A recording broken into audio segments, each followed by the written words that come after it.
Rapide peut-être d'abord justement sur la posture d'Israël, cette position d'attente. C'est compliqué quelque part parce qu'il faut être prêt à tous les scénarios, en sachant que c'est parfois plus difficile de réagir, de se défendre plutôt que d'être proactif, de prendre les devants. Pour l'instant, il s'agit de menaces iraniennes vers Israël en cas d'intervention américaine. Mais on sait également que le gouvernement israélien a discuté récemment avec l'administration américaine la possibilité d'une deuxième phase d'attaque contre l'Iran, puisque l'Iran a repris son programme de construction de missiles en particulier. Donc une attaque iranienne sur Israël serait également l'occasion pour Israël de continuer le travail qui n'a pas été achevé au mois de juin et de s'en prendre effectivement à cet arsenal de missiles sur lequel l'Iran continue, enfin la République islamique, le régime actuel continue de travailler. En tout cas, effectivement, on comprend que les plans sont prêts côté israélien. On veut comprendre aussi ce soir le calcul global des Américains. Parce que pour Donald Trump, si on veut regarder quand même à long terme, c'est vrai que l'objectif, c'est peut-être pas tant le retour de la démocratie en Iran, même si c'est vrai que c'est important. On imagine c'est surtout de prendre la place de la Chine, de la Russie comme partenaire essentiel de l'Iran de demain. L'Iran, quand même, deuxième réserve de gaz, quatrième mondiale de pétrole.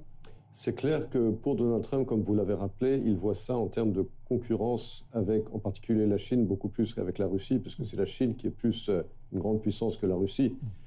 Et bien entendu que pour Trump, la préoccupation majeure, ce n'est pas l'établissement d'une démocratie qui n'a jamais existé en Iran et qui n'existera sans doute jamais. C'est effectivement de s'assurer que cet axe international anti-américain soit démantelé progressivement. Israël y a beaucoup contribué au Proche-Orient, évidemment, avec le démantèlement de cet axe d'agression iranien. Et puis, évidemment, il y a à peu près 2 semaines ou 3 semaines, les Américains ont retiré Maduro du régime au Venezuela. Donc, évidemment, pour les Américains, faire tomber le régime ou contribuer à faire tomber le régime des mollahs en Iran constituerait une maille importante dans cette stratégie. Avec un bémol, qu'est-ce qui viendrait ensuite? Et ça, c'est évidemment la grande question, puisque rien n'assure, rien ne garantit qu'un régime favorable aux États-Unis s'installe en Iran après la chute éventuelle des mollahs, d'où les pourparlers que vous avez rappelés tout à l'heure entre Witkoff et le prince héritier Pahlavi. Ouais, effectivement. Alors justement, c'est ça le point commun entre le Venezuela et l'Iran, c'est la rivalité avec la Chine. D'ailleurs, aussi le Groenland, parce que Donald Trump a affirmé tout à l'heure que les États-Unis auront l'île d'une manière ou d'une autre. C'est comme ça qu'il faut essayer de comprendre justement vers où vont les États-Unis. C'est à travers ce prisme toujours États-Unis-Chine. C'est un prisme central. C'est très clair que c'est un prisme central.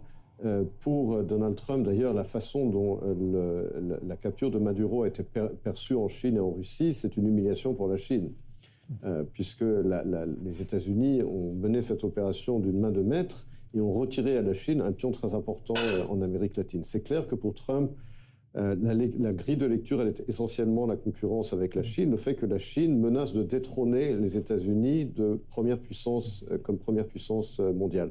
Il faut dire aussi que Trump, lui, est très, je dirais, honnête et transparent sur ses velléités.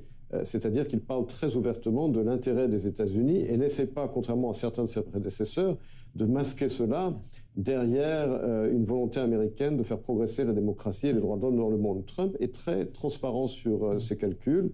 Il le dit ouvertement, il dit on veut reprendre contrôle des ressources pétrolières du Venezuela et on veut mettre fin à l'influence chinoise au Proche-Orient. Au moins, avec lui, ça a l'avantage d'être très clair et très honnête. Encore un mot très très rapide justement sur ça, parce qu'en cas de conflit avec l'Iran, ça veut dire désorganisation économique mondiale. Il est prêt à prendre ce risque, vous pensez, Donald Trump ? Il n'y aura pas de désorganisation économique mondiale puisque, encore une fois, on ne parle pas d'une guerre type Irak ou Afghanistan. Il n'y aura pas de bottes sur le terrain, comme on dit. Et les Iraniens n'ont pas la capacité à ce stade de bloquer le détroit de Hormuz par lequel passe près d'un quart des exportations pétrolières américaines.